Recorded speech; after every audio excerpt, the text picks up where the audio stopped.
오늘 본문 14절은 학계에 큰 대립을 가져온 본문입니다. 그리스도의 개선 행렬에 언제나 우리를 참가시키시고 그리스도를 아는 지식의 한기를 어디에서나 우리를 통하여 풍기게 하시는 하나님께 감사를 드립니다. 그리스도의 개선 행렬에 언제나 우리를 참가시키시고, 이 부분이 대립을 가져오는 거예요. 어떤 사람들은 그리스도께서 승리한 장군인데 그 승리한 장군인 그리스도의 부하로, 그러니까 또 좀 계급이 약간 낮은 장군이나 아니면 병사로, 승리한 병사로 그 개선 행렬에 참가시켜 주신다는 것이고, 또 한 가지는 어떤 입장이냐면, 이 개선 행렬이라는 뭐냐면 로마 군인들은 반드시 승리해야만 로마로 들어오는 길에서 그 개선 행렬을 합니다. 여러분 영화 같은 데서, 배너 같은 영화 같은 데서 보셨을 거예요. 그 개선 굉장히 화려하게 하잖아요. 막 향으로 막 온 도시를 덮고 거기에 막 행렬이 들어오는데, 그 개선 행렬의 가장 앞부분에 어떤 자들이 들어오냐면 그 전쟁으로 사로잡은 포로들. 그 포로들을 제일 앞세워서 데리고 들어오는 거예요. 포로들이. 그래서 이제 그 개선 행렬의 행사가 끝나면 그 포로들 중에 죽일 사람은 죽여버리고, 노예로 삼을 사람은 노예로 삼고, 뭐 그런 겁니다. 그 포로를 쭉 끌고 들어오는데, 여기서 개선 행렬에 언제나 우리를 참가시키시고가 장군이나 승리한 병사가 아니라 포로로 참가시키신다는 거예요. 예수님이 우리를 포로로. 무슨 말인지 이해되세요? 예. 그러니까 개선 행렬의 포로는 조금 전에 얘기했지만 곧 죽거나 아니면 노예 같은 비참한 신세가 되기 때문에 마음에 들어요, 안 들어요? 그렇죠? 여러분도 이왕이면 장군이나 승리한 병사로 참가시키신다고 생각하고 싶지요?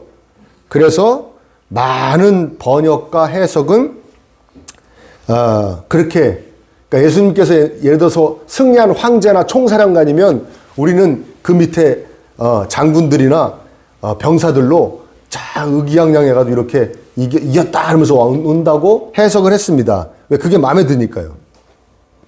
그런데 점점 이제 성경 해석학이 더 발전하면서 이렇게 승리자로 행진하는 식의 번역이, 해석이 옳지 않다는 그런 이제 이론들이 막 나오기 시작한 거예요. 이유는 뭐냐면 바울을 비롯한 제자들의 삶이 승리한 장군보다는 포로에 가깝다는 거예요. 삶 자체가. 특히 베드로 같은 경우에는 요한복음에 보면 예수님께서 너가 젊었을 때는 네 마음대로 다니지만 나중에 누가 너를 띠를 묶어가지고 끌고 다닐 거라고 그랬거든요. 이해되세요? 네가 점점 누구한테 묶여서 끌려다니는 존재가 될 거다라고 말씀하셨거든요. 그리고 이게 문맥상 뭐냐면 고린도후서는 바울이 고린도 교회를 떠나 있을 때 어떤 거짓 선지자들이 와서, 거짓 사도라는 사람들이 와가지고 이 고린도 교회 교인들을 막 이렇게 부추긴 거예요. 야, 바울은 아무것도 아니야. 저 사람은 실패자야. 우리가 승리한 사람들이야. 우리가 진짜 사도야. 우리는 예루살렘에서 가져온 추천서도 있어. 막 이러면서 우리는 능력도 많고 은사도 많고 우리는 말도 잘하고 우리가 승리한 사람들이라고는, 그런 세속적 승리주의가 이 고린도 교회를 사로잡아 있었거든요. 근데 거기다 대고 바울이 그 세속적 승리주의에 빠져있는 교인들에게 내가 더 승리했다라고 얘기하지는 않을 거다 이거죠. 또 다른 차원의 승리, 예수 그리스도 안에서 하는 승리가 어떠한 승리인가? 보기에는 딱 포로 같다. 그 얘기를 했을 거다라는 해석이 오늘날은 지배적입니다. 무엇보다 바울이 이 당시에 에베소 교회에서 폭동으로 인해서 도망가 있을 때 고린도후서를 지었거든요. 에베소에서 3년이나 사역하고 있는데 거기서 폭동이 일어나서 바울을 죽이려고 해서 도망가가지고 이걸 쓴 거거든요. 근데 자기가 무슨 승리한 장군이라고 얘기하기가 좀 그렇지 않습니까? 이해되시죠? 그리고 여기 보면은 향기를 풍긴다라는 표현이 나오잖아요. 14절에 보면은 뭐라고 얘기합니까? 그리스도를 아는 지식의 향기를 어디에서나 우리를 통하여 풍기게 하시는 하나님, 그러는데 포로들이, 이 당시에는 이제 그 개선 행렬이 어떤 종교적인 이유도 있고요. 뭐 신에게 바치는 뭐 이런 재물, 그런 느낌으로 종교적인 이유도 있고, 아니면 이제 위생적 이유도 있죠. 포로들이 막 비위생적인 것이다. 비위생적인 존재들이다 해가지고 어떤 소독의 개념도 있고 아무튼 향을 참 많이 피우는데 그 향을 포로들이 들고 들어왔대요. 포로들이 그 향을 들고 들어왔다는 거예요. 거의. 아니면 그 도시에 이미 포로로 잡혀온 노예들이 그 향을 피웠다는 거예요. 그러니까 이건 아무리 봐도 예수님께서 우리를 당신의 개선행렬에 포로로 참가시키신다라고 해석하는 것이 맞습니다. 그런데 여러분 개선행렬에 포로가 왜 필요합니까? 이 전쟁에서 승리했다는 것에 대한 증거죠. 이해되십니까? 승리하신 예수님의 승리의 표시가 바로 저와 여러분이에요. 우리가 예수님이 승리하신 거예요. 예수님이 악한 원수마귀를 무찌른 것에 대한 승리의 표시라는 것이죠. 예수님의 이 세상의 모든 악함과 더러움과 연약함에 대한 승리의 표시로 우리를 늘 끌고 다니신다는 거예요. 아멘? 그러니까 우리가 끌려다니면서 우리는 뭘 나타내야 되냐면 예수님이 승리하셨다. 그리고 우린 예수님의 포로다. 이걸 늘 나타내야 된다는 것입니다. 그러니까 포로답게 살아야죠. 자, 포로라는 것은 뭡니까? 어디에 이렇게 종속되어져 있는, 묶여져 있는 존재죠. 이해되시죠? 그렇죠. 자유가 없는 겁니다. 자유가 없어요. 그러니까, 근데 예수님은 끊임없이 내가 너희를 자유케 한다 그랬어요. 진리가 너희를 자유케 하라는 것은 진리는 곧 예수님과 예수님이 말씀하신 그 가르침을 이야기하는 거예요. 예수님이 너희를 자유케 하라. 그건 무슨 자유를 이야기하냐면 예수님을 모르는 사람들, 즉 포로가 아닌 사람들이 두려워하고 걱정하고 그래서 불편했던 것에서의 자유함을 얘기하는 겁니다. 아멘? 예수님 안에서는 새로운 불편함을 갖게 되는 겁니다. 새로운 걱정을 하게 되는 겁니다. 예수님 모르는 포로가 아닌 사람들은 이런 걱정을 합니다. 뭘 먹을까? 뭘 입을까? 어디서 잘까? 그렇죠? 그래 안 그래요? 여기까지 들으면 여러분이 포로가 아니죠? 포로가 아닌 사람들이 하는 걱정 여전히 하고 계시니까, 그렇죠? 그래서 예수님께서 너희들 뭘 먹을까? 뭘 마실까? 무엇을 입을까? 걱정하지 마라. 그건 이방인들이나 하는 거다. 그게 무슨 말이에요? 포로가 아닌 사람들이 하는, 나의 포로가 아닌 사람들이 하는 걱정이지 너는 그건 걱정할 필요 없다. 하나님께서, 아버지께서 너희에게 필요한 걸 다 주신다. 아멘? 받으셨다고 우기세요? 아멘? 하나님께서 너희들의 필요한 모든 것을 주신다? 아멘? 우겨보는 겁니다. 우기는 게 아니고 진리죠. 이 다음에 한번 삶을 되돌아보십시오. 다 주십니다. 주셨고. 아멘? 믿으시길 바랍니다. 그러면 포로는 뭐 걱정하면서 하냐? 새로운 불편함이 생긴 그 뭐냐면 오직 나를 사로잡은 승리자의 눈밖에 안 내려고. 그렇죠? 그러면 죽으니까. 포로는 그거 신경 쓰고 살죠. 나 뭐 먹지? 뭐 입지? 뭐 마시지? 이거 신경 안 써요. 그거 왜? 나 사로잡은 사람가 다 줘요. 때가 되면. 내가 포로니까. 다 주지 않습니까? 먹을 거, 입을 거, 잘 거 다 주지 않습니까? 나는 뭐만 신경 쓰면 돼요? 나를 포로로 사로잡은 자를 그 사람의 눈밖에 안 날려. 그 존재의 눈밖에 안 나는 데만 신경 쓰는 거죠.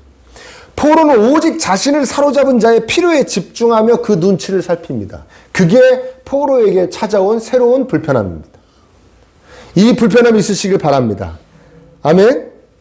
그리스도의 포로가 아닌 자들이, 즉 그리스도께서 승리하신 것을 증거하지 못하는 자들이 하는 두려움과 걱정을, 그 불편함을 그대로 하고 있으니 새로운 불편함이 그 자리를 밀어내고 차지해야 되는데 여전히 포로가 아닌 자들이라는 걱정을 그대로 하고 있으면 안 된다는 거죠. 그래서 우리는 돈에서 자유함을 얻을 수 있고 성공과 출세에서 자유함을 얻을 수 있습니다. 사람들이 나한테 뭐라 그러나, 사람들이 우리 가정을 뭐라 그러나 여기서 자유함을 얻을 수 있습니다. 세상에서 어디까지 올라가야 하나, 내 자녀들은 어디까지 올라가게 해야 되는 건가, 어떻게 살게 해야 되는 것인가, 이런 것에서 자유함을 얻습니다. 자유함을 얻으시기 바랍니다. 네? 대신 불편해집니다. 날이 갈수록. 내가 하나님께 기쁨을 드리고 있는가 불편합니다. 어려운 사람 그냥 지나치면 불편합니다. 나 때문에 마음 상한 사람이 있는 것 같으면 불편합니다. 내가 기도해 줘야 되는데 기도를 안 해주면 불편합니다. 그동안은 내 아들, 딸만 기도해 주면 되는데 얘네들이 결혼을 해가지고 또 아들, 딸을 낳네. 이제 손주들까지 해줘야 되니까 불편합니다. 그리스도인은 날이 가면 갈수록 나를 포로 삼아주신 예수님 때문에, 그분의 영광 때문에 불편해지는 게 그리스도인. 그리스도인들 중에서도 나이를 먹으면 이렇게 말씀하시는 분이 있어요. 나는 이제 걸릴 것도 없고 무서울 것도 없다. 불편한 것도 없고 난 그냥 이제 아주 그냥 자유해. 여러분, 나이를 먹을수록 우리 그리스도인 잘 생각해야 됩니다. 뭐에 대한 자유함이지 그게? 그게 뭐에 대한 자유함입니까? 무엇에 대한 자유를 꿈꾸는 겁니까? 응? 내가 눈을 못 감는다. 내가 눈을 못 감는다. 자녀들이 그리스도인답게 잘 살아야 될 텐데 하는 걱정으로, 자녀들이 예수님의 포로로서 불편해져야 될 텐데 하는 걱정으로, 내가 전도한 사람들이 그리스도인으로 잘 살아야 될 텐데, 내가 섬긴 사람들이 불편해하며 잘 살아야 할 텐데 이 마음으로 눈을 못 감는다. 이런 불편함이 늘어나야 되는 거죠. 그래서 그리스도인들은 나이를 들면 들수록 기도 제목이 늘어나고 기도 시간이 늘어나야 되는 겁니다. 아멘입니까?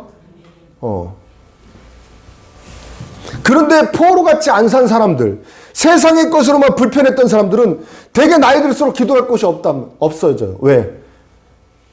이미 가질 건 다 가졌고 또 웬만한 건 다 포기했거든요. 이건 기도해도 안 주시나 보다 하고 포기해가지고 기도할 게 없어요. 응? 뭐 바랄 게 없어요. 이제 뭐 재산도 많아봐야 어디 무릎에 힘 없어서 놀러 갈 데도 없고 쓸어갈 데도 없고 외모도 다 비슷비슷해졌고 건강도 비스무리하고, 응? 애들 또 잘난 놈은 잘난 놈대로 못 보고 못난 놈은 못난 놈대로 못 보고 다 똑같구나. 웬만해서 그러니까 기도할 게 없다고 기도 시간이 짧아지는 거예요. 나이 먹을수록. 근데 아까 같이 정말 포로로서 불편한 사람들은 기도가 점점 늘죠. 이 사람도 신경 쓰이고 저 사람도 신경 쓰이고, 그 하나님의 포로로서 잘 살아야 될 텐데 어떻게 하면 잘 사냐? 어떻게 하면 믿음의 명문 가문을 이루냐? 내가 지금까지 살면서 이 사람하고도 관계 끊고 저 사람하고도 관계 끊고 이 사람하고도 소원했는데 내가 이게 잘 사는 거냐? 어떻게 하면 관계를 회복할 거냐? 그럼 매 신경 쓰고 그걸 위해 기도하고, 내가 아직까지도 저 사람을 전도를 못했네. 저 사람을 포로를 못 만들었네. 내가 어떻게 하면 저 사람을 전도할 수 있을까? 그걸로 기도하고, 기도가 점점 늘죠. 그래서 우리 믿음의 선배들, 우리 노 권사님들 그 2시간, 3시간씩 기도하는 거예요. 불편해지시길 축원합니다. 바울이 또 뭐 때문에 감사하다고 그럽니까? 14절 보세요. 그리스도를 아는 지식의 향기를 어디에서나 우리를 통하여 풍기게 하시는 하나님께 감사를 드립니다. 우리가 향기를 풍기게 해주셔서 감사하다고 그래요. 예? 그리고 또 15절에 보면은 우리를 그리스도의 아주 향기라고까지 말씀하시죠. 우리 삶 속에서 그리스도를 믿는 자다운 향기가 나야 한다. 그렇죠? 근데 중요한 것을 놓치고 있어요. 그리스도를 아는 지식의 향기입니다. 그리스도를 아는 지식의 향기. 그러니까 그리스도를 믿는 자들의 향기가 아니에요. 내가 그리스도를 믿어서 이렇게 복을 받는 것을 보여줘야 된다라는 그 향기가 아니고요. 내가 그리스도를 믿는 자답게 내가 아주 착하게 선하게 바뀌었다는 그런 향기도 조금, 물론 그런 향기도 중요한 향기인데, 그런 향기에서 멈추는 게 아니라 더 나아가서 우리는 그리스도를 알게 해줘야 되는 향기를 품게 된다. 다른 사람이 그리스도를 알게 해줘야 된다는 것이죠. 아멘입니까? 그런데 그 향기가 15절 16절 한번 보세요. 우리는 구원을 얻는 사람들 가운데서나 멸망을 당하는 사람들 가운데서나 하나님께 바치는 그리스도의 향기입니다. 그러나 멸망을 당하는 사람들에게는 죽음에 이르게 하는 죽음의 냄새가 되고, 구원을 얻는 사람들에게 생명에 이르게 하는 생명의 향기가 됩니다. 이런 일을 누가 감당할 수 있겠습니까? 얘기했죠.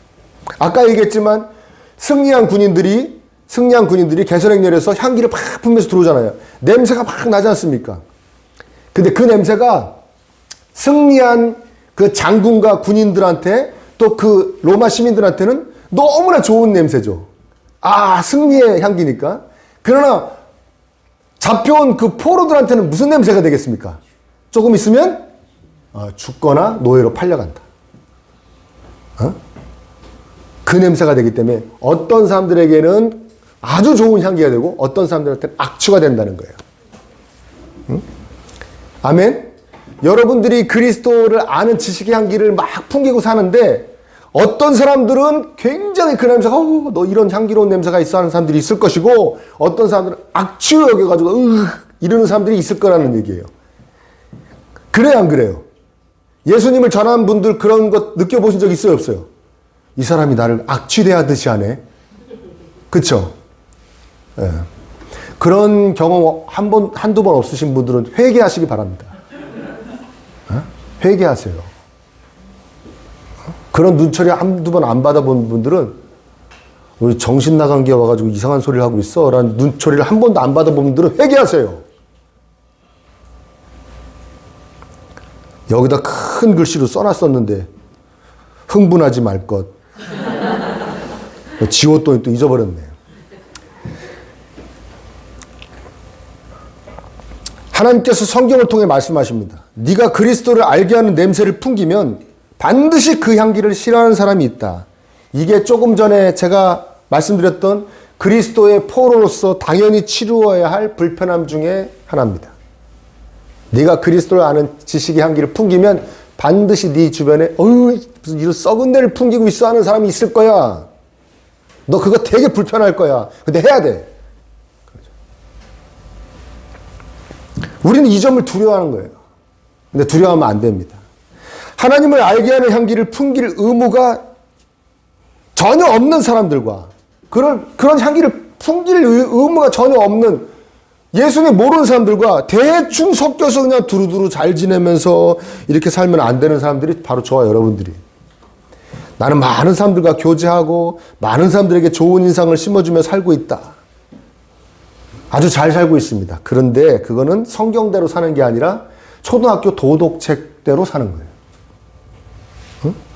그리스도인으로서는 잘못 살고 있는 거예요. 포로로서 잘못 살고 있고 예수 그리스도를 아는 지식의 향기를 풍겨야 될 사람으로서 잘못 살고 있는 겁니다. 아멘? 아멘 아닙니까? 동의가 안 됩니까? 로마서 12장 18절에 보면 이런 말씀이 있어요. 여러분 쪽에서 할 수 있는 대로 모든 사람들과 더불어 화평하게 지내십시오. 사람들에게 잘 대해주고 넓은 마음으로 이해하고 용서하고 잘 베풀고 그렇게 살란 이야기지 그리스도를 알 수 있는 향기를 풍기지 말아가지고 왜? 향기 풍기면 싫어하는 사람들이 주변에 생길 테니까 그러면 관계가 서먹서먹해지니까 그러니까 대충 잘 섞여 살라는 말씀이 아니에요. 주변과 화평하게 살란 말이에요.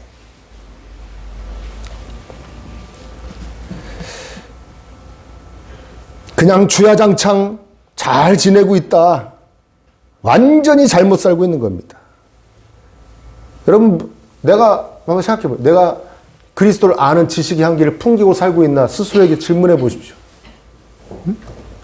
여러분, 우리 주변의 사람들은 우리에게 그리스도에 대한 설명을 들을 권리가 있어요. 우리는 그 설명을 해줘야 되는 의무가 있는 것이고요. 아멘? 여러분, 여기 보면은 14절에 보면 뭐라고 그럽니까?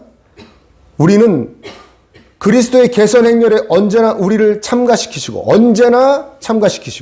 그리스도를 아는 지식의 향기를 어디에서나 우리를 통하여 풍기게 하시는 언제나 어디서나 너희들은 포로가 되어야 되고 향기가 되어야 된다. 향기를 풍겨야 된다는 거예요. 언제나 어디서나. 아멘? 여러분 가정에서 그리스도에 대해서 얘기합니까? 그리스도에 대해서 얘기합니까? 예수님께서 나를 위해 해주신 일, 예수님이 지금도 나에게 베풀어 주신 사랑, 예수님 앞으로 나를 인도하실 그 아름다운 역사에 대해서 집에서 얘기합니까? 언제나 어디서나 얘기했으니까요. 응? 자식이 고민을 하고 걱정을 하고 염려를 하면 너에겐 예수님이 계시니까 너를 위하여 피 흘려 목숨을 내어주신 그리고 지금 너를 그렇게 사랑하시는 창조주가 계시니까 너는 걱정하지 마라. 그렇게 얘기합니까? 아니면 아버지가 다 알아서 할 거라고 그럽니까? 아버지가 덜 위해 돈을 모으고 있어 지금. 걱정이지 마. 넌 아버지만 믿어. 엄마만 믿어. 삼촌이 너 그냥 내버려 두겠니? 고모부가 널 그냥 내버려 두겠어?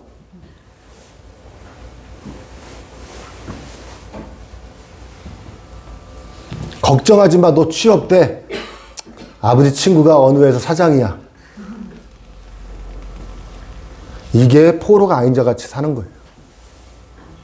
향기를 전혀, 가정에서도 향기를 전혀 풍기지 않고 사는 거예요. 이 예배가 끝나고 집에 가면서 부모 되신 분들은 자녀에게 물어보시죠. 너 복음이 뭐냐? 자녀분들도 거침없이 부모에게 여쭤보세요. 아버지 복음이 뭐예요? 저한테 설명 좀 해보세요. 그럼 첫째, 하나님께서 우주와 인생을 지으신 주인이시라 이렇게 얘기하면 땡 그러세요.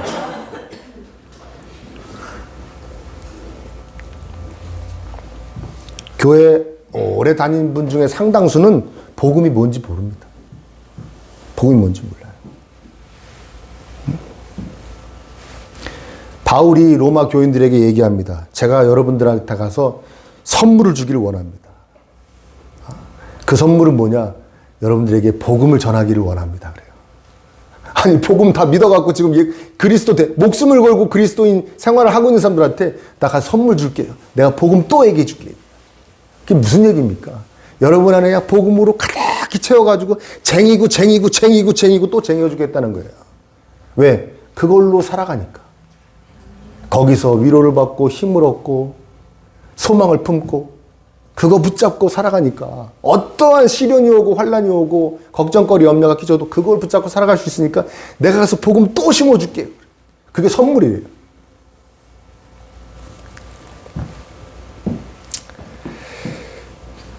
한 가지만 더 불편하게 해드릴게요. 한 가지만. 그건 뭐냐면 14절에 그리스도를 아는 지식의 향기라고 그랬죠. 여기서 아는은 무슨 뜻이냐면 지식적으로 안다는 게 아니에요. 우리 주일학교 학생들 왔는데 같은 반 친구들 알죠? 다 알죠? 근데 나하고 항상 같이 밥 먹고 같이 학원 다니고 뭐 스카 다니고 그러는 그 친구랑 아는 거랑 다른 아는 거죠. 그쵸? 여기서 아는 거는 내 친구 아는 거예요. 이걸 이 남녀 간에 이 알다를 쓰는 건 성관계를 얘기할 정도. 그렇게 아는 걸 얘기하는 겁니다. 아주 친밀하게 경험했다는 거예요. 응? 그러니까 머리로만 아는 게 아니라 그리스도를 아는 지식이 한 게 뭐냐면 그리스도를 경험해서 그분이 나를 얼마나 사랑하는지 그분이 내가 얼마나 잘 되기를 바라는지 그리고 그분이 늘 함께 하시면 얼마나 나를 챙기고 계신지를 경험해서 그 향기를 풍기는 거예요. 아멘? 복음, 아까 얘기했듯이 첫째, 하나님 우주와 인생을 지으신 주인을 이렇게 설명하는 것 넘어서서 그분을 느껴서 그분을 체험해서 그거 냄새를 풍기는 그 향기를 풍긴다는 거예요. 그리스도를 아는 지식의 향기를 풍긴다는 뜻은 내가 경험한 그리스도를 다른 사람에게 경험하게 해준다는 뜻입니다. 아멘? 그리스도께서 늘 내 안에 깊숙이 강하게 계셔야 합니다. 어떻게? 말씀과 기도로 그리스도가 내 안에 강하게 계시도록 성령님이 도와주셔야 되고 그리고 복음으로 사는 겁니다. 복음을 산다는 게 뭡니까? 날 위하여 목숨을 내어주신 그 사랑으로 살아가는 것입니다. 복음으로 위로를 받고 창조주가 나를 지금도 사랑하고 계신데 내가 왜 이렇게 의기소침해 있지? 우울해하지? 힘이 빠져있지? 내 힘내자. 위로받고 복음으로 희망을 갖고 복음 붙잡고 달려가고 복음으로 다른 사람 사랑하고 다른 사람 섬기고 그게 복음으로 살아가는 거예요. 복음을 살아내는 거예요. 그렇게 사시기를 축원합니다. 저의 고등학교 3학년 때 담임 선생님이 제가 전도사 시절에 우리 교회가 그 기도원도 있는 교회, 큰 기도원을 운영하는 교회였는데 그 기도원에 여름, 겨울에 집회를 했거든요. 한 달씩. 거기에 오신 거예요. 고3 때 담임 선생님이. 10몇 년 만에 본 거죠. 10년 넘게 만에 본 거예요. 근데 누가 더 많이 놀랬을까요? 그분이 더 놀랬죠. 저를 보고. 이놈이 그냥 그렇게 속색에서 맨날 두들겨 팼는데 제가 그분한테 많이 맞았거든요. 네. 그분한테 하여튼 초등학교 1학년 때부터 고등학교 2학년 때까지 맞은 것보다 그분한테 더 많이 맞았거든요.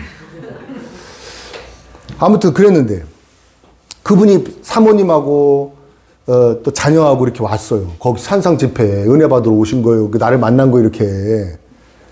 그러니 얼마나 깜짝 놀랍니까? 그래가지고 저도 너무 기분이 좋은 거예요. 오래간만에 우리 고3 때 담임 선생님 만났다. 그래가지고 거기 숙소도 있는 교회였는데 숙소에서 이제 이제 들어가셨는데 제가 이제 집회 끝나고 이제 밤에 제가 이제 시간이 났을 때 이제 막 앞에 저 읍내에 나가가지고 막 과일이랑 막 사가지고 이제 숙소로 찾아뵌 거죠. 그래서 이제 드시라고 그러고선 그랬더니 알고 봤더니 그 사모님도 선생님이죠.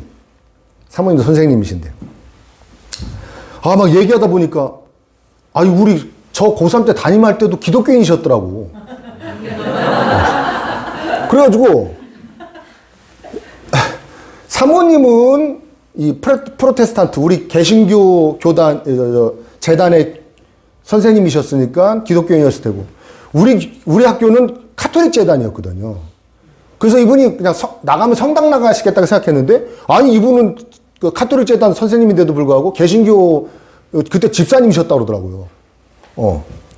막 얘기하다가 뭐 저 얘기도 막 하고 그러다가 제가 이제 농담 비슷하게 선생님 그때 왜 예수님 얘기 안 해주셨냐 그랬어요. 이 좋으신 예수님 얘기를 왜 그때 안 해줬냐 그렇게 제가 그냥 농담으로 했어요. 지금 이제 학생들 들으면서 이거 담임 선생님이 어떻게 예수님 얘기를 해줄 수가 있어 그랬는데 그때는 선생님들이 자기가 하고 싶은 얘기 막 하다 나가야 하는 그쵸? 어떤 선생님은 정치 얘기만 1시간 하다 나가고 그리고 이 선생님도 제가 기억나는 걸 지금도 안 잊어버리는 게 1시간 동안 술 얘기만 하다 나가신 적이 있어요. 내가 요새 새롭게 공부를 하고 있는데 니네 꼬냑이 뭐로 만드는 건지 아니? 저는 그때 꼬냑이 포도로 만든다는 걸 그때 처음 알았어요. 여러분 꼬냑이라는 술 아시잖아요. 꼬냑 비싼 술 있잖아요. 그게 기억이 나는 거예요. 그게. 그러니까 이분이 예수님 얘기 할 수 있어요 없어요? 그때 분위기는. 지금부터 40년 전 얘기하고 있는 거예요. 그렇죠? 30년 전 30년도 더 된 얘기하고 있는 거예요. 예수님 얘기 할 수 있어요 없어요? 있잖아요. 술 얘기도 1시간 하다 나가셨는데 그 참 어이없죠. 고3 앉혀놓고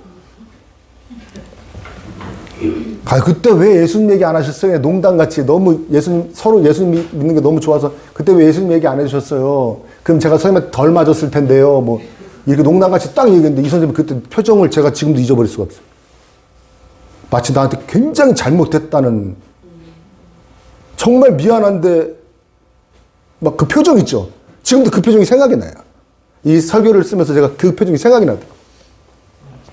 어쩔 줄 몰라 하시는 표정. 우리는 그 표정 지을 일이 없길 바랍니다. 이 다음에라도 그 누구에게라도 그때 왜 나한테 예수님 얘기 안 해줬냐?